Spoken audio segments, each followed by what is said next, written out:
راستش من هر چقدر دقت میکنم بیشتر نمیفهمم. میشه برام توضیح بدی اینجا چه خبره؟ چقدر گیر میدی علی؟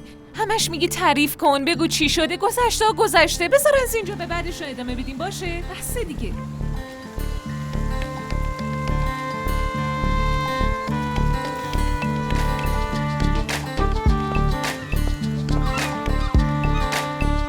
من اصلا نمیشنوم چی میگی. میگم قبل از من و تو پروین خانوم و آقا کایا متوجه میشدن که اینا آخه این چه صداییه؟ چه خبره؟ الان آخه وقت این کاراست؟ چه خبره؟